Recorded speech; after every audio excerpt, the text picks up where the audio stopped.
Hey guys, Jay here. Um, just got done, make a video real quick. I have to leave here and go to the store. But yeah, they had Chaplain come in to see my dad today, so not gonna be much longer now. So I haven't slept, I haven't eaten, I haven't done anything. I'm just, like I said, I try to lay down, I get so sick, I get dry heaves, I'm just gagging. It's a fucking nightmare. I get up and I stay up all night to go out and check on him. Make sure he's still breathing. But I was watching the news today about that helicopter and that airliner crash. And people are saying they were on two different frequencies. That's not true. When you're flying in a pattern, especially in an airport like that, you're on the same frequency as the tower. And then if you land, then they tell you switch to ground. Then you go to a different frequency.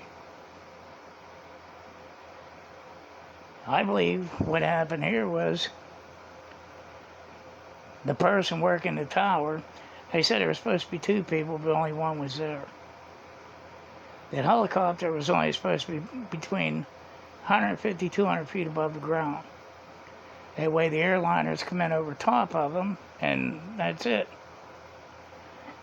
For some reason, that chopper was up about 400 feet. I don't know if they had night goggles on, what they had on. I'd seen night goggles before. I had them on. They're like tunnel vision.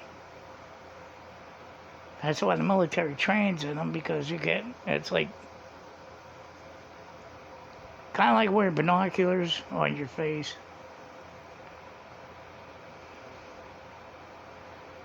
But the whole thing about the black boxes and stuff out of the airliner, I don't think I'm going to get much out of that, because they didn't know what hit them. And that helicopter flew right into the side of them. They were on short final. They were 15 seconds away from being on the ground. And boom, gone. Snuffed out. So something went wrong. Like I said, that controller, the one aircraft took off, he said, do you see the traffic, the aircraft? Yeah, we see it. So they were probably looking at the one that took off already. They wasn't seeing the one coming in. That controller should have said, do you see your traffic at 10, 11 o'clock on final? But nothing. You didn't hear shit. Just boom, gone. There's going to be heads rolling over that, because there was enough failures on there. And like I said, you got two frequencies. One is tower frequency, where they clear you to land, clear you to take off. They were both airborne. So the tower had to be talking to the airliner, and the same frequency should have been on that chopper. Like I said, when you land at a controlled airport, they'll tell you, switch to ground and give you the frequency for ground. Then you talk to ground crew, and they steer you through the taxiways and everything, tell you where to turn, and taxi up and you park. I don't believe that bullshit they're saying that they were on two separate frequencies. You're flying in the same damn airspace. So how the hell are you supposed to keep track of what is what? If they're on a military frequency, there's no military people in the tower.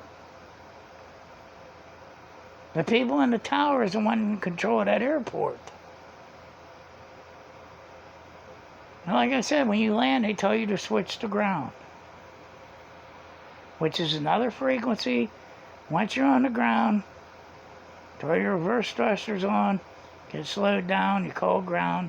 They'll tell you what taxiway to turn off on, and they'll tell you where to turn, what to do. until you come in for parking. So I don't believe that shit. I believe the controller was at fault, and I believe the military was at fault. They keep saying the jet was turning so they couldn't see the belly. That jet had its landing gear on. It was on short final. I don't understand. It was on short final, 400 feet in the air, coming down. The helicopter should have flew right underneath the damn thing, but instead the helicopters are 400 feet and slams into the side of it. So what, you got 67 people that lost their lives.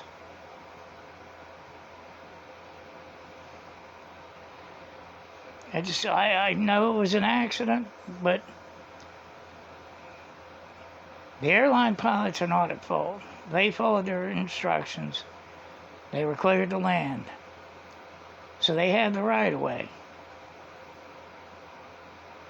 But that stupid controller should have said, if he'd have called the helicopter and said, hey, whoa, whoa, whoa, whoa, the helicopter could have pulled back on the cyclic and stopped into a hover. So they didn't know the word. Boom. That was it. 67 people snuffed out. But I bet you the lawsuits are going to be flying now. One thing I'll give the Trump administration credit for is Sean Duffy was out there right away. Transportation Secretary. Pete Hegseth was out there right away. DOD Secretary. And Donald Trump come out right away. And he was pissed off. And he's right. Peter Eater Butt Juice. Pete Buttigieg. They had thousands of people apply for them jobs. But they weren't able to get hired because of diversity, equity, and inclusion.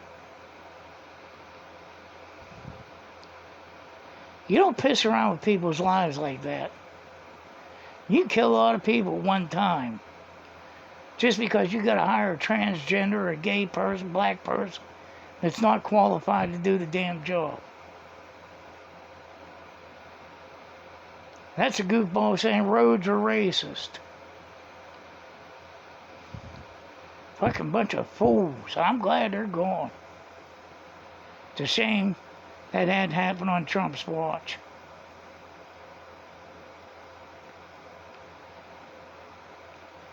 That's the reporter said, are you going to go to the crash scene? He said, for what? She said, well, shouldn't you go? And he said, for what? They're in the water. What do you want me to do, go swimming?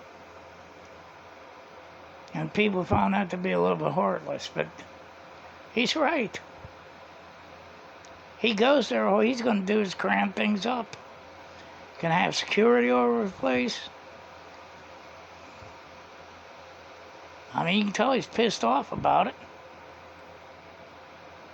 But there was two failures there. One from the controller and the other one from the Black Hawk. Black Hawk was way over top of where they should have been. I seen a guy on there today. Now, I fly helicopters. But at night, you don't have an horizon. So you can't point your nose to the horizon, whatever. So therefore, you use your instruments. You watch your airspeed, your altitude, blah, blah, blah.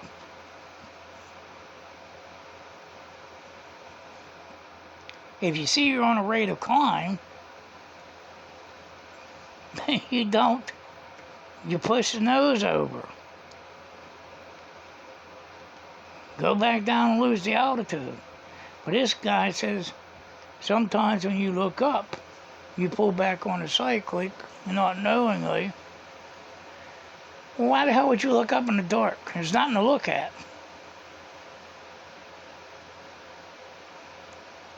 That's why there's more mistakes in that than I can count.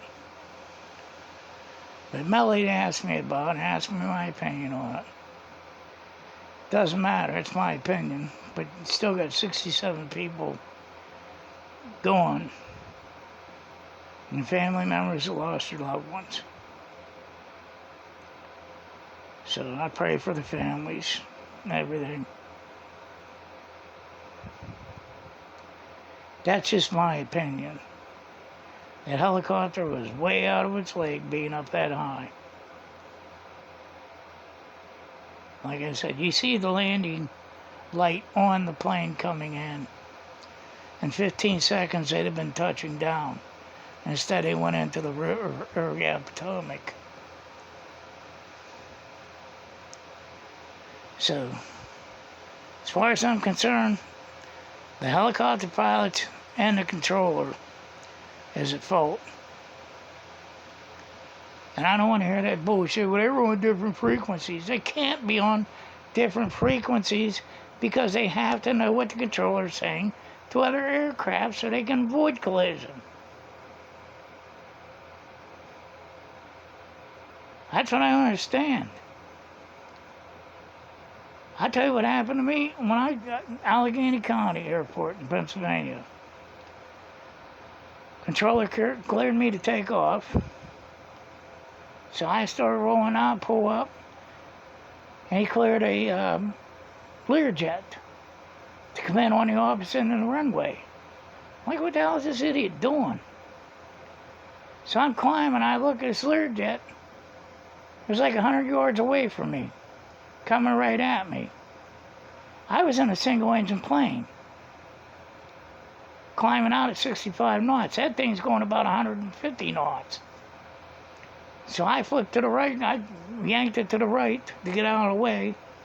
The controller comes on and yells at me. He said, stay on your path. I said, you're going to get us killed. And then he gave me a heading and said, climb and maintain 3,500 and let us know when you leave the airspace. But they make mistakes. They're human. If I went in the bank right real hard, I'd have run straight into them. So it is what it is. They're human, they make mistakes. But like I said, from what I see in there, between the military and the controller, the airline pilots did what they were told to do. They were on short final for the runway, and they got old kabang. Like I said, the black boxes, I don't think you're going to get much out of them for cockpit voice recorders because they didn't know what hit them. You might hear them screaming as they're going to the ground, but that's about it. Alright guys, I'm going to get going. It's just my opinion on it. Like I said, I've been a pilot since I was 17 years old. Started flying at 16. Anybody wants to come on here and argue with me about it?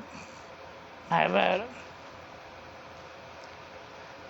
Alright guys, I'm going to talk to you later. Love you all. I'm going to go out and check on my dad. I have to run down to the store and get milk kit for him. And I said, take care. And please don't forget the damn likey button, Betty. And please say a prayer for my dad, because he don't have long to go. And I am sure as hell tired and not looking forward to it. So, I talked about the aircraft and the crash and stuff to get my mind off of that. Because I can't sleep. Can't sleep, can't eat, can't do anything. Alright guys, love y'all. God bless. Please like, subscribe, and share. Don't forget the damn like button, Betty. I'll see you on the flip side. Bye-bye.